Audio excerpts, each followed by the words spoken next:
What's up guys, my name is SnyperSama, but you can call me Sniper. Welcome back to the channel. In today's video, we are going over my ultimate support build to help beat Omega. Now, you may recognize this build from my Keep Your Hunters Alive video on YouTube. That build is blowing up right now, and the reason it's blowing up is because this fight is hard.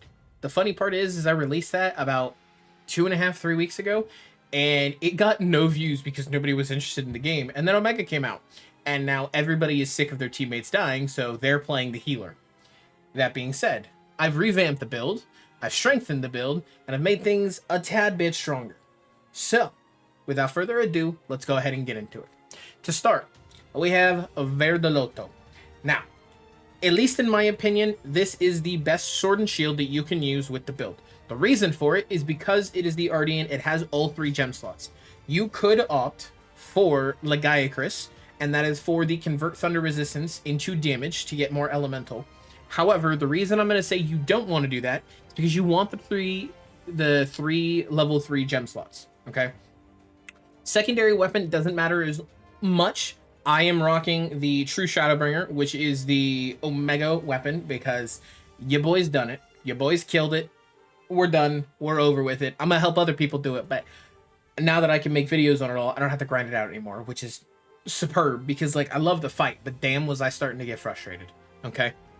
Next up, we have the Blanco Helm Beta. Now you're sitting there, Sniper, why in the world are you using a Rarity 6 armor piece in the hardest fight in Monster Hunter Wilds so far? Well, to you, random commenter, I'll get to that in just a moment. Next up, we have the Ray Sandmel Alpha.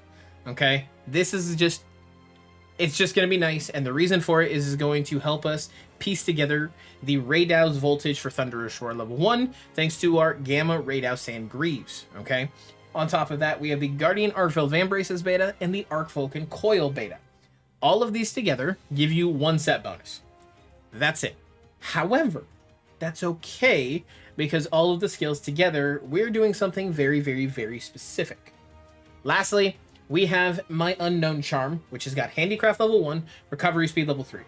Ideally for me, the only thing you need in this slot is a Recovery Speed level 3 with at least an armor decoration to where you can max out Recovery Speed.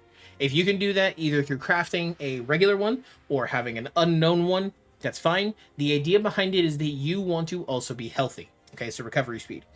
And last but not least, just like in my tanking video, I'm going to detail, and I'm going to look at you, specifically you, dual blades and longsword users.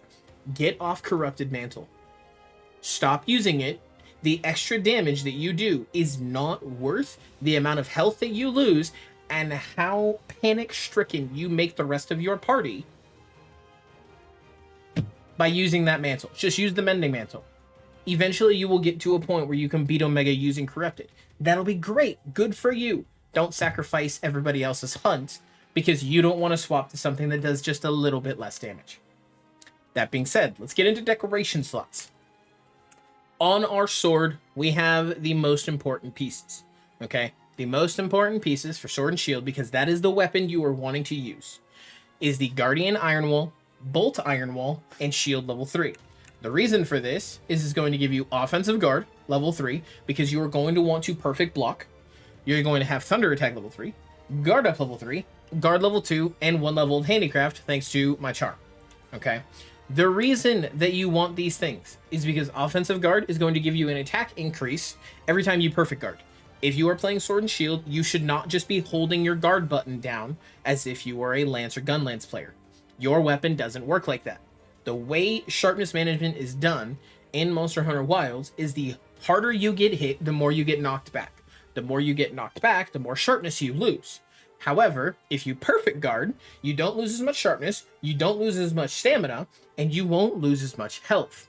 You, as a fast shield weapon, need to be trying to perfect guard the majority of your attacks, or the attacks against you.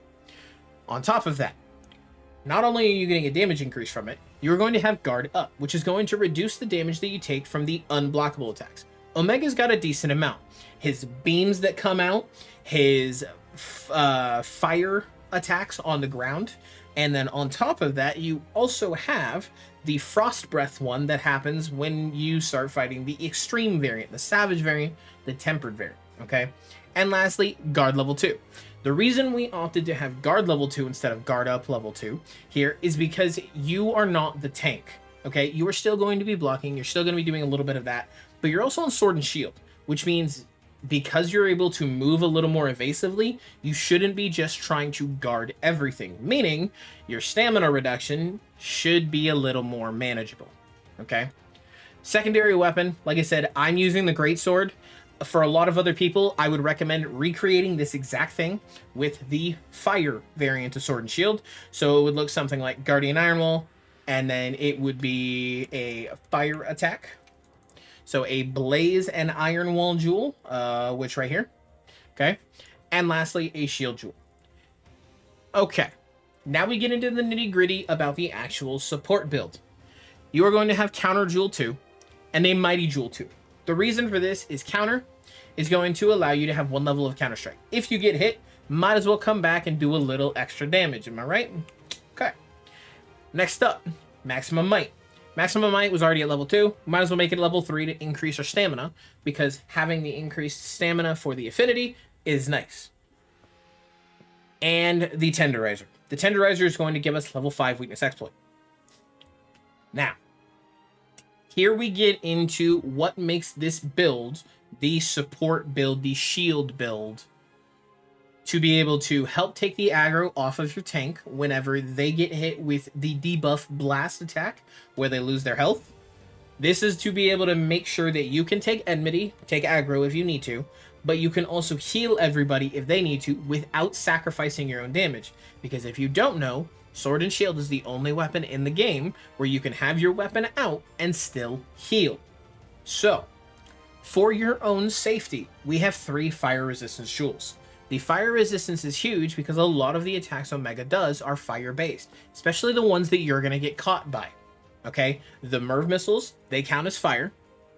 The fire AoE attack that comes out on the ground in the different directions, that's obviously fire. In fact, the only attack that I think doesn't count as fire damage is the laser beam. And then obviously his physical ones. Okay? Next up, we have Friendship Jewels, 3 of them. These Friendship Jewels give you a skill called Wide Range. The way Wide Range works is, let's say I have 100 health, 150 health. A Mega Potion, I believe, heals for about 60 or 70. I think it's 60, somewhere around there. Okay? At level 5, what this means is that you, as the support, are healing.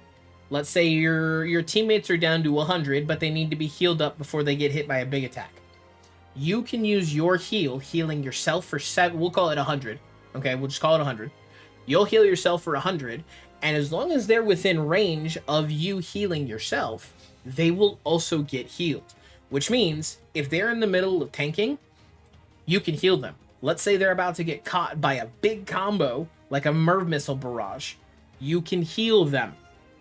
Okay, you see where I'm going with this? The whole idea behind Wide Range is that not only do they have their own heals to go off of, but they have yours too, and it's not just Dusts of Life and Life Powders. It's all of your potions and all of your Mega Potions.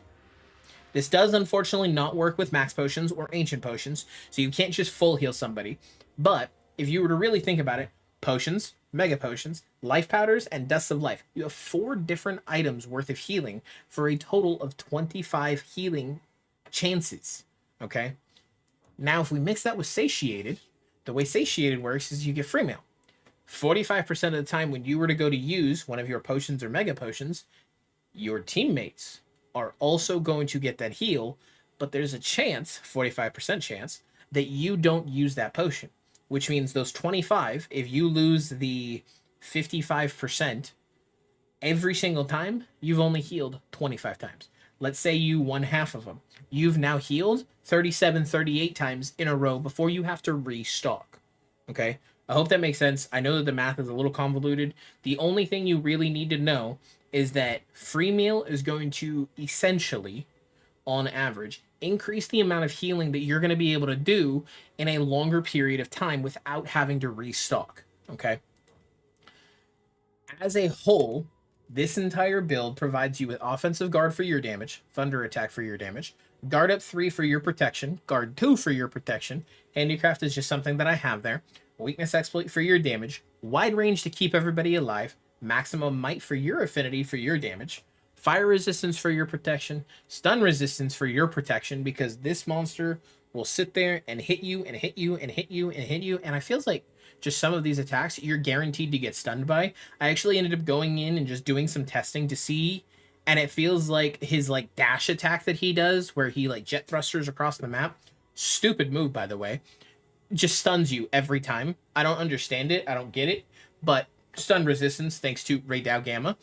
Recovery speed to where you can quadruple the heals that you get, or quadruple the passive healing that you get. Stamina surge, because we want to make sure that we are evasive as possible. Free meal, because we want to make sure that we are able to keep people alive as easily as possible without having to what's the word? Teleport back to camp. Fast travel back to camp. Counter strike, because if you do get hit, might as well come back and do a little extra. And latent power, which we don't have any, but I guess if you really could slot it in if you wanted to, like 1 level instead of the tenderizer, but I don't see there being a point in that. Yeah. This fight I have no doubt that this fight is tearing apart friends groups. I have no doubt in my mind that it is tearing apart friend groups. So you get to be the healer. I would recommend for this, same thing I would recommend for my tank build, Springy Kunafa or the Fresh Sild. The reason for it is it's going to give you Moxie, or it is going to give you Divine Blessing. Unlike the tank build where you had a little bit of flexibility, in this one, I feel like it needs to be just these things. So you want to make sure that you have every armor sphere that you've got. You want to make sure to level these things up. You want to make sure that you are as strong as you can be going into this fight, because holy is it rough. Okay? So, Defender, Insurance is great from the Kunafa meal, or you can go with the Insurance Moxie meal from Sild. Either way, they're both important. Make sure you're eating. And just like before in the tank build, one final thing is we are going to go ahead and showcase the radio menu right here. You want to make sure that you have your power and armor charm. You want to make sure that you have your plenty of potions, max potions for your own safety, hot drinks, mega demon drugs, mega armor skins. On top of this, you want to do your best. I don't even know if I have any. You want demon powders, because you can give these to your teammates, and hard shell powders, because you can give these to your teammates. Okay? I don't have them equipped, but that's because I was running low on supplies, so I just took them off. That way I stopped having to look at it not being full. That's literally, it was just my OCD. Okay? Lastly, Mandragora and Catalyst. These are there to make sure that you can heal and keep healing and craft more max potions if you need them. The reason I say that is because if you are using Sword and Shield, you need to be aware that eventually your tank is going to get to a point where he or she needs to back off. And that is because once you get into the Nursilla portion where it spawns the clone, it is going to start using a debuff attack that is going to reduce the overall health that you have. And if you have aggro, you have enmity, and you get hit by that, the only way you get rid of it is by no longer having aggro. This build is a build to sustain for your tank, but mainly support. While the tank is playing main tank and sub DPS, you are playing support and sub tank when they need it. Okay? With DPS mixed in. Your job is to make things as easy as possible for everybody else. Let it be known, I understand that there is a damage check in this fight. I get it. I get it. It's hard and there's a lot of people struggling. Just remember that in due time, you will eventually beat it with whatever of the 3 builds you choose to do. Okay? Ladies and gentlemen, that is going to do it for today's video. Thank you all for coming and watching. Thank you all for hanging out. I hope you guys are doing better in your hunts. I hope you guys are utilizing the last build that I made, and hopefully you guys like this new one after it's been revamped a little bit, specifically for this fight. That is going to do it for me for this time. Thank you all for coming and watching. Thank you all for hanging out. Don't forget to like, don't forget to comment, don't forget to subscribe, and I'll see all of you in the next one. Farewell.